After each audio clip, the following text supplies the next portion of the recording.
सिद्धांत कौमुदी कारक प्रकरण भट्टोजी दीक्षित रचितम पंचमी भक्ति बताया जा रहा था। 62 सूत्र तक बताया गया था। अनिकर्तु प्रकृति तक आगे का देखना है आप लोगों को। मेरे को पता है कि आप लोग इसको पढ़ते हो तो समझने में बहुत परेशानी होता है, बोर भी लगता है। बोर लगने के कारण और समझने के कारण को उल्लेख कर देता हूँ थोड़ा सा। बोर लगता है उसका कारण समझ में नहीं आना है, और समझ में नहीं आने के कारण मेहनत कम मेहनत करना चाहते हो, कम पढ़ना चाहते हो। एक बार पढ़ो, 2 बार पढ़ो, 3 बार पढ़ो, बार बार पढ़ो, कैसे समझ में नहीं आएगा। एक समझ आएगा तो सब समझ आने लगता है, और वहाँ पर आपको बोर नहीं लगेगा, खुशी होगा समझ आ गया बोल के। लेकिन व्याकरण पेचीदा होता है, खास करके संस्कृत का, क्योंकि वह वैज्ञानिक तर्क से परिपूर्ण है। उसमें कोई टीका टिप्पणी नहीं कर सकता। हाँ, एथेंटिक है। तो इसमें बहुत से उदाहरण, बहुत से लक्षण है, जिसको आप लोगों के माइंड में स्टोर करने के लिए बहुत ज़्यादा मेहनत चाहिए। उसके लिए एक ही मेहनत है, बार बार पढ़ो, उसको देखते रहो। बार बार पढ़ोगे, देखते रहोगे तो याद करना नहीं पड़ेगा। याद करोगे, रटोगे तो मन दिमाग भ्रमित हो जाएगा। एक वर्कलोड पड़ता है, याद करना है, रटना है, ऐसे नहीं। उत्साह से पढ़ोगे तो उतना ही ज़्यादा उत्साह मिलते जाएगा, और मन को खिन्न करके दुखित रूप से पढ़ोगे, याद करना है बोल के, तो उतना ही खिन्न होते जाएगा। हाँ, जैसा भावना रख के पढ़ोगे वैसे आते जाएगा। देखिए तो आप सूत्र आगे देखते हैं। 63 नंबर का सूत्र है, लिखा गया है भुवः प्रभवः भुवः प्रभवः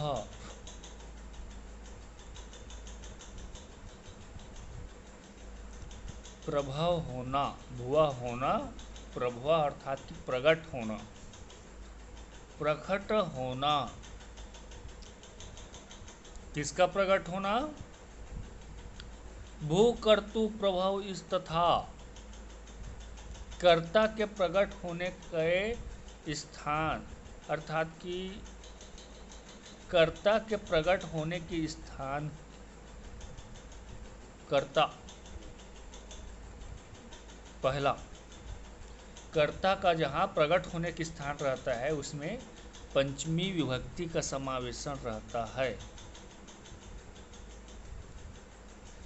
कर्ता का प्रकट होने का भाव जहाँ पर रहता है वहाँ पर अपदान संज्ञा होता है। कर्ता के प्रकट होने का भाव जहाँ पर रहता है वहाँ पर अपदान नामक संज्ञा होता है। अपदान संज्ञा होने के कारण वह पंचमी विभक्ति होता है। हाँ, प्रभवः प्रथम, एक और व्याख्या कर सकते हैं इसका, जो प्रथम प्रकट होने के स्थान है वह प्रभाव कहलाता है। जहाँ पर जिसका प्रथम उत्पत्ति होता है वह प्रभाव कहलाता है।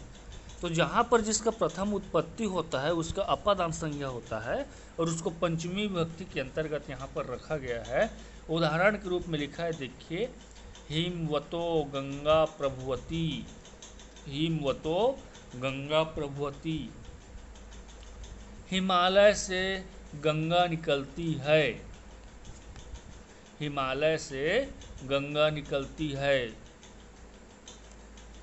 आविर्भाव, निकलना मतलब कि आविर्भाव होना, निकलना क्या है? क्रिया है।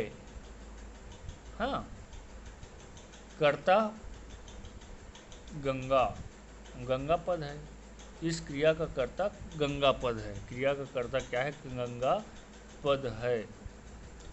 गंगा का प्रथम प्रागट्य या प्रथम निकलने का स्थान कौन है? हिमालय, जो हिमवान है। हाँ, इस प्रकार उसका गंगा का प्रवाह होने के कारण हिमवत अर्थात हिमालय है। गंगा का प्रवाह होने के कारण क्या है, हिमालय है। इसलिए यहाँ पर सूत्र के अनुसार, भूवः प्रभुआ के अनुसार अपादान संज्ञा हुआ, और अपादान संज्ञा होने के कारण हिमवत से अपादान कारक होने के कारण पंचमी भक्ति आ गया। ठीक है, अर्थात यहाँ पर पंचमी भक्ति हो जाता है। यहाँ जो हिमवतः शब्द है उसका शब्द रूप देखें तो पंचमी के एक वचन का रूप है, वह पंचमी के एक वचन का रूप है। आगे देखते हैं।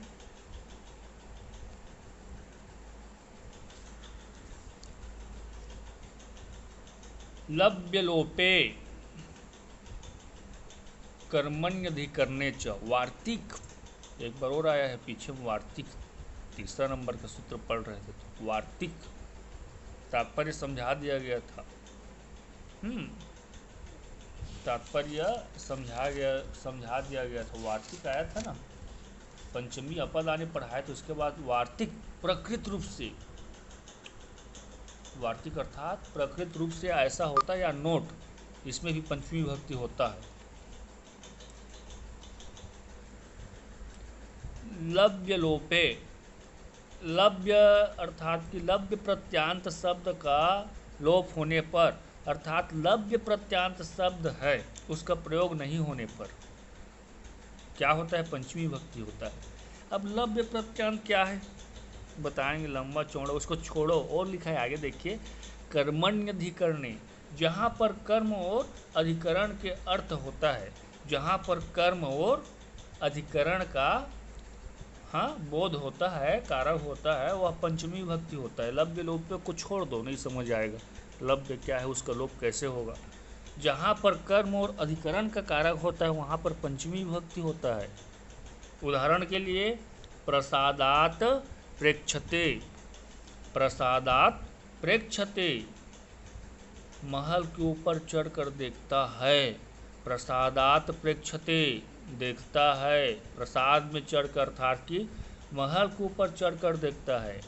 आसनात प्रेक्षते, आसन पर बैठकर देखता है। पंचमी विभक्ति कैसे हम पंचमी विभक्ति है। प्रसामाद, प्रसाद में, आसने, आसन में, उपविश्य बैठकर, प्रक्षते इत्यर्थ देखता है। प्रथम उदाहरण है, प्रथम उदाहरण है और द्वितीय उदाहरण है, दोनों एक है। अब लव्य प्रत्यांत छूट रहा है, उसको नहीं बताएंगे, पुस्तक में लिखा है उसको छोड़ दो। अब देखिए इसमें कर्म और अधिकरण, कर्म और अधिकरण, देखना और बैठना, देखना और बैठना कर्म और अधिकरण है। तो जहाँ पर कर्म और अधिकरण रहता है वहाँ पर वार्तिक के अनुसार पंचमी विभक्ति रहता है। वाक्य में उपवेशन, आरोहण और उपवेशन दोनों क्रिया कर्म और अधिकरण क्रमशः प्रसाद और आसन है। ठीक है, बैठना और देखना, एक आसन पर बैठ रहा है, एक प्रसाद में बैठ रहा है महल के ऊपर चढ़ करके, और देखना दोनों क्या है, कर्म और अधिकरण है। तो जहाँ पर कर्म और अधिकरण रहता है वहाँ पर इस वार्तिक के अनुसार पंचमी विभक्ति होता है। एक और उदाहरण है, ससुरात जिहेती, ससुर से लजाती है या ससुर को देखकर लज्जा करती है।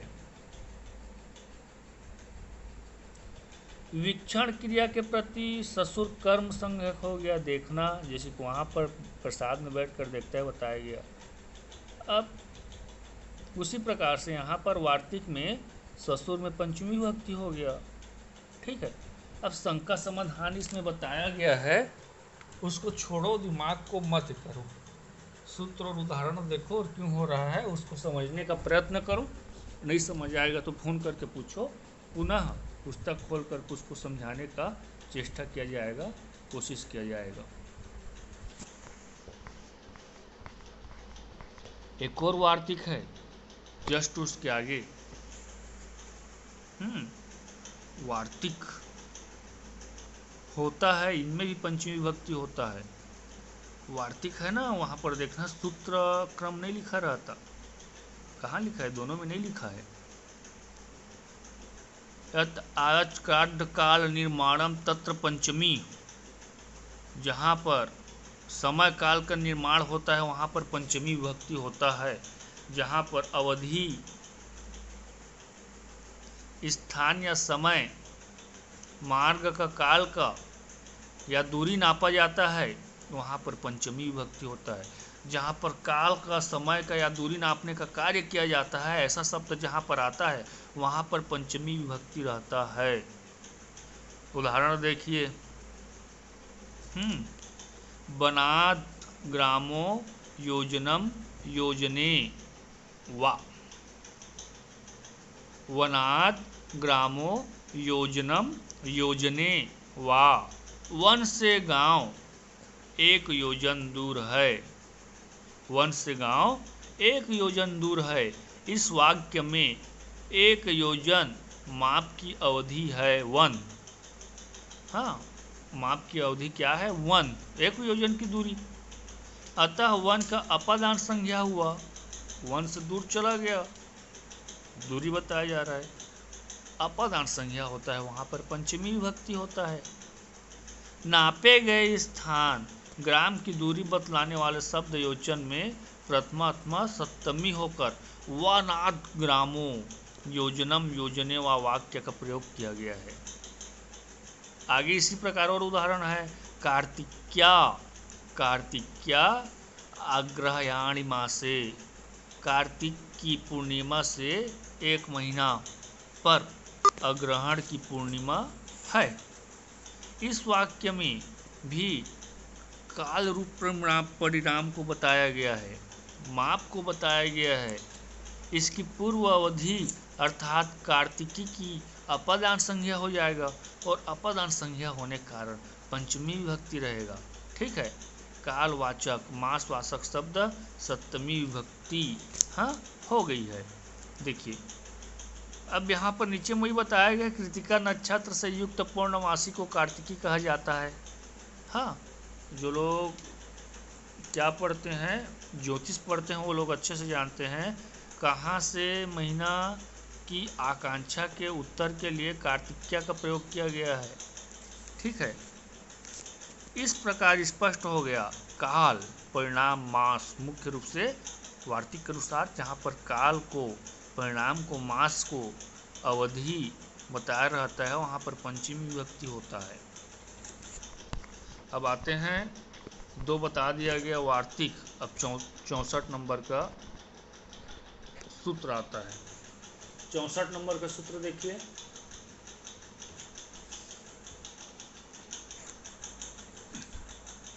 अन्यारातित रते दिक् शब्दा चतुर्पदाजाहि युक्ते।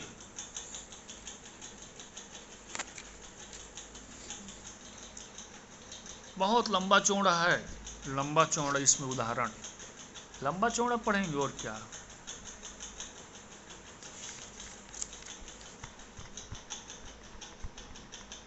एते योग पंचमी स्यात्, इस सूत्र के योग में पंचमी विभक्ति होता है। कैसे में होता है देखिए, इतर ग्रहण पंचायाम अन्यो भिन्न इतरो कृष्णात् आराधनात् रीते कृष्णात्, सब उदाहरण है।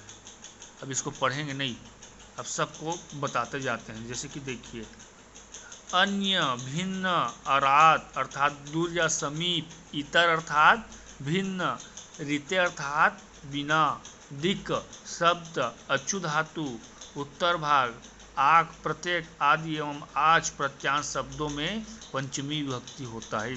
सब गिनाया गया है, उसमें पंचमी विभक्ति होता है। अब उदाहरण के लिए देखिए, पहला देखते हैं।